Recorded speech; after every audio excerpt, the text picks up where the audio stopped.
Assalamualaikum warahmatullahi wabarakatuh. Halo semuanya, perkenalkan nama saya Nurinda Permatasari. Baiklah, di sini saya akan membahas tentang subjek hukum dan sumber hukum dalam hukum perdagangan internasional. Perlu untuk kita ketahui, perdagangan internasional disebut juga perdagangan antar negara, yang merupakan aktivitas perdagangan yang dilakukan atas dasar kesepakatan bersama beberapa negara. Tak hanya pemerintah yang bisa melakukan perdagangan internasional, sebab masyarakat, baik individu, kelompok, lembaga, ataupun perusahaan bisa melakukan perdagangan internasional. Menurut Eri Fitria Primadani dalam buku Hukum Dagang Internasional, perdagangan internasional didasari oleh perbedaan produksi tiap negara, yang artinya seluruh negara di dunia memiliki faktor dan kemampuan produksi, serta kebutuhan yang berbeda. Guna mengatasi dan memenuhi kebutuhan itu, dilakukanlah perdagangan antar negara. Aturan ini meliputi peraturan tentang impor dan ekspor barang, peraturan tentang hak kekayaan intelektual, dan peraturan tentang dumping dan praktek perdagangan yang tidak adil. Selanjutnya, perdagangan internasional yang didasarkan pada prinsip perdagangan bebas selalu menggunakan indikator-indikator ekonomi yang berorientasi kepada efisiensi, transparansi, dan persaingan secara terbuka antar pelaku usaha yang bersifat lintas negara. Dalam melakukan interaksi atau hubungan dengan negara lain, harus sesuai aturan hukum internasional, dan hukum internasional akan berfungsi maksimal jika negara-negara patuh atau taat terhadap hukum tersebut. Apabila negara-negara yang melakukan kegiatan perdagangan internasional patuh terhadap hukum perdagangan internasional, maka masyarakat internasional akan merasakan ketertiban, keteraturan, keadilan, dan keamanan dalam pelaksanaan hubungan internasional. Hukum perdagangan internasional merupakan bagian dari hukum internasional. Keberadaan subjek dalam hukum perdagangan internasional pun tidak jauh berbeda dengan subjek dalam hukum perdagangan internasional. Subjek hukum perdagangan internasional adalah pemegang hak dan kewajiban yang memiliki kapasitas menurut hukum perdagangan internasional. Subjek hukum perdagangan internasional dapat dibagi menjadi 4 macam, yaitu yang pertama ada negara, yang kedua organisasi internasional, yang ketiga perusahaan multinasional, dan yang keempat individu. Yang pertama, negara. Hal ini dikarenakan kebijakan negara banyak mendominasi dalam pembentukan hubungan perdagangan internasional. Sebagai subjek hukum yang utama dalam perdagangan internasional, negara menjalankan dua fungsi, yakni fungsi publik dan fungsi privat. Fungsi publik berlaku jika negara menjalankan perannya sebagai lembaga publik yang melakukan perbuatan publik. Misalnya menetapkan kebijakan atau peraturan perundang-undangan terkait perdagangan internasional dan membuat perjanjian dagang antar negara. Sementara itu, fungsi privat dapat dijalankan jika negara melakukan perbuatan hukum privat, seperti membuat perjanjian dengan subjek hukum privat. Yang kedua, organisasi perdagangan internasional. Organisasi internasional memiliki peran dalam merumuskan peraturan terkait hukum perdagangan internasional. Organisasi perdagangan internasional merupakan kumpulan negara yang dibentuk oleh kesepakatan negara-negara dalam sebuah perjanjian internasional. Organisasi internasional ini berperan cukup penting dalam membentuk dan mengembangkan pengaturan perdagangan internasional. Pada dasarnya, organisasi internasional dalam bidang perdagangan internasional dapat digolongkan menjadi dua, yakni yang pertama, organisasi internasional yang secara khusus memiliki kewenangan mengatur hubungan perdagangan internasional tertentu, seperti International Monetary Fund, ASEAN Free Trade Area, dan lain-lain. Yang kedua, organisasi internasional memiliki kompetensi mengatur aktivitas perdagangan internasional dan di bidang lainnya, misalnya organisasi yang berada dalam sistem PBB, seperti United Nations Conference on Trade and Development. Yang ketiga yaitu perusahaan multinasional. Perusahaan multinasional merupakan subjek hukum perdagangan internasional yang memiliki kedudukan khusus. Menurut UNCTAD, perusahaan multinasional merupakan perusahaan yang melakukan kegiatan komersial dan aktivitas ekonomi lainnya di berbagai negara lain. Adapun peran perusahaan multinasional sebagai subjek hukum perdagangan internasional adalah melakukan aktivitas ekonomi dan perdagangan secara luas, seperti dalam melakukan kegiatan ekspor-impor secara langsung. Aktivitas inilah yang sekarang mendominasi aktivitas perdagangan internasional. Dan yang terakhir, yang keempat, individu.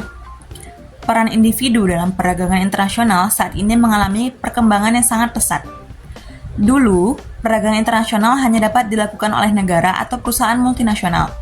Namun, pada era globalisasi teknologi saat ini, individu juga dapat mengambil peran sebagai langsung. Misalnya, melakukan transaksi perdagangan internasional melalui marketplace atau membuat perjanjian kerjasama dagang dengan orang dari negara lain.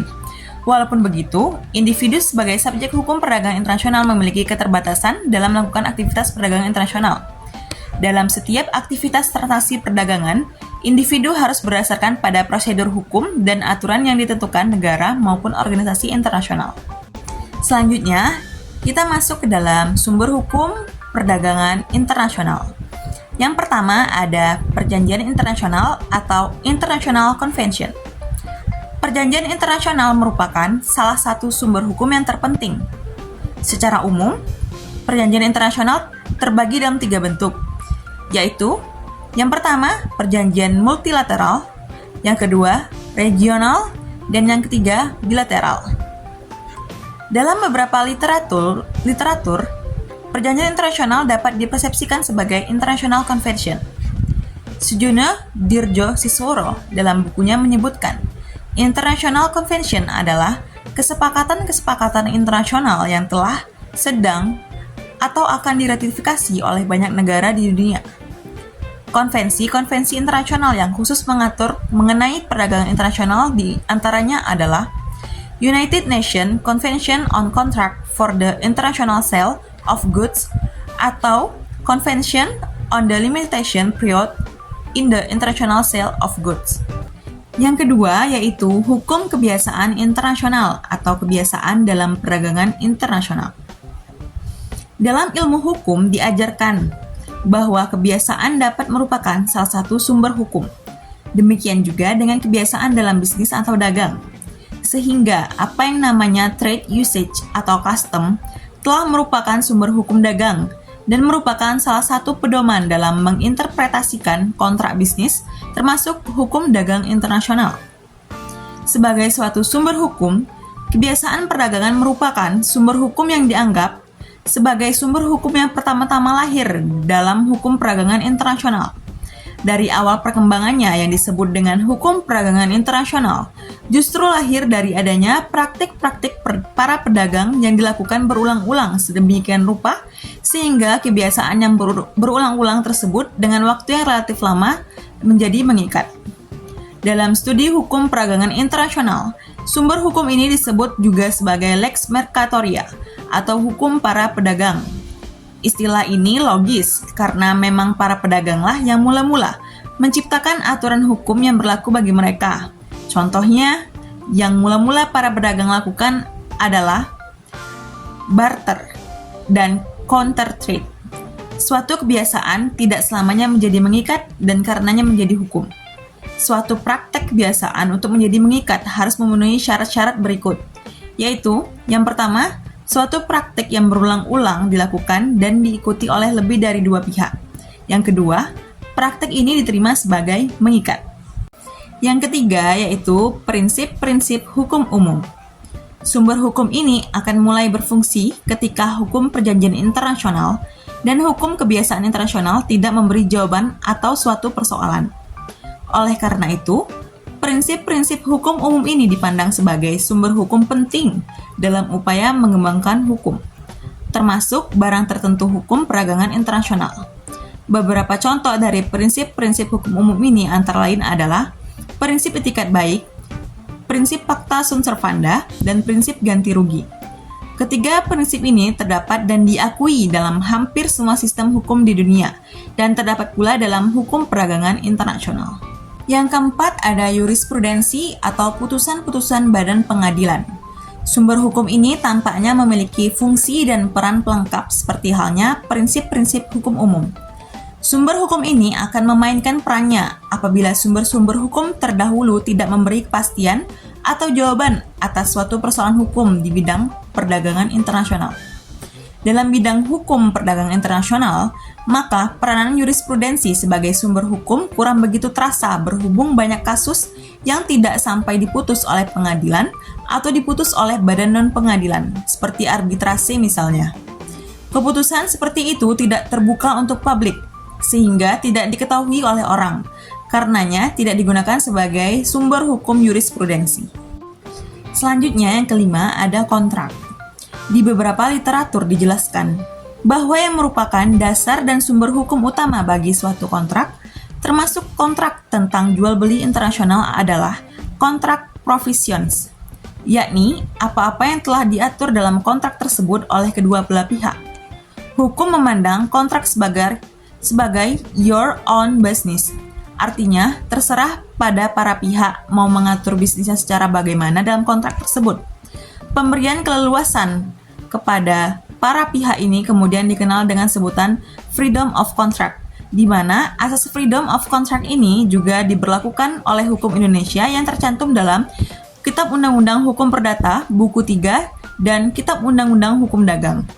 Sumber hukum perdagangan internasional yang sebenarnya merupakan sumber utama dan terpenting adalah perjanjian atau kontrak yang dibuat oleh para pedagang sendiri.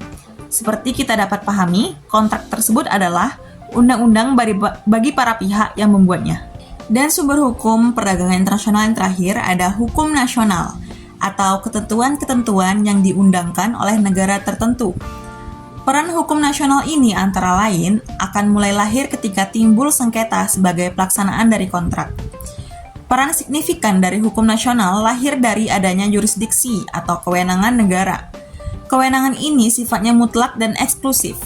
Artinya, apabila tidak ada pengecualian lain, kekuasaan itu tidak dapat diganggu-gugat. Yurisdiksi atau kewenangan tersebut adalah kewenangan suatu negara untuk mengatur segala peristiwa hukum, subjek hukum, benda yang berada di dalam wilayahnya. Kewenangan mengatur ini mencakup membuat hukum nasional, baik yang sifatnya hukum publik maupun perdata atau hukum privat. Kewenangan atas peristiwa hukum di sini dapat berupa transaksi jual beli dagang internasional atau transaksi dagang internasional.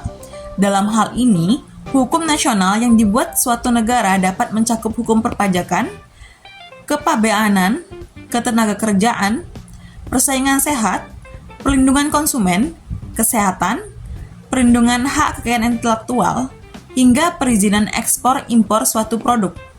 Kewenangan atas subjek hukum, pelaku atau stakeholders dalam perdagangan internasional mencakup kewenangan negara dalam membuat dan meletakkan syarat-syarat dan izin berdirinya suatu perusahaan, bentuk-bentuk perusahaan beserta syarat-syaratnya, hingga pengaturan pengakhiran perusahaan dalam hal perusahaan pilot dan sebagainya. Kewenangan suatu negara untuk mengatur atas suatu benda yang berada di dalam wilayahnya mencakup pengaturan objek-objek apa saja yang dapat atau tidak dapat untuk diperjualbelikan. Termasuk di dalamnya adalah larangan untuk masuknya produk-produk yang dianggap membahayakan moral, kesehatan manusia, tanaman, lingkungan, produk tiruan, dan lain-lain.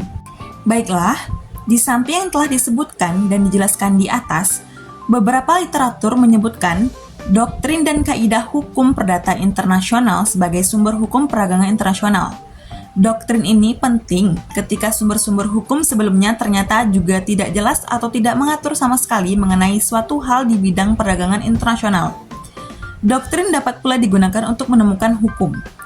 Mengenai kaidah hukum perdata internasional, contoh yang sangat prima dalam hal ini adalah tentang hukum mana yang seharusnya berlaku bila ada perselisihan, jika dalam kontrak tidak dengan tegas ditentukan untuk itu. Untuk hukum yang seharusnya berlaku ini, dalam hukum perdata internasional dalam bidang bisnis, telah berkembang beberapa teori. Tetapi, teori yang sangat dominan dan telah diterima secara meluas adalah apa yang dikenal dengan the most characteristic connection rule. Menurut teori ini, hukum yang berlaku adalah hukum para pihak yang mempunyai prestasi yang sangat karakteristik. Dalam bidang jual beli internasional, maka hukum pihak penjualah yang berlaku karena mengandung paling karakteristik tersebut. Secara logis, nyata bahwa penjual menghadapi banyak pembeli sehingga harus ada ketentuan yang lebih umum. Apabila tidak, akan banyak klaim dari pembeli-pembeli tertentu. Maka dari itu, untuk mengikuti perkembangan hukum perdagangan internasional, kegiatan perdagangan internasional dapat mengikuti berita dan publikasi hukum perdagangan internasional, seperti majalah perdagangan internasional dan situs web pemerintah suatu negara yang berkaitan dengan perdagangan internasional. Sekian yang dapat saya sampaikan, semoga apa yang saya sampaikan dapat bermanfaat bagi kita semua. Saya akhiri dengan wabillahi taufiq wal hidayah. Wassalamualaikum warahmatullahi wabarakatuh.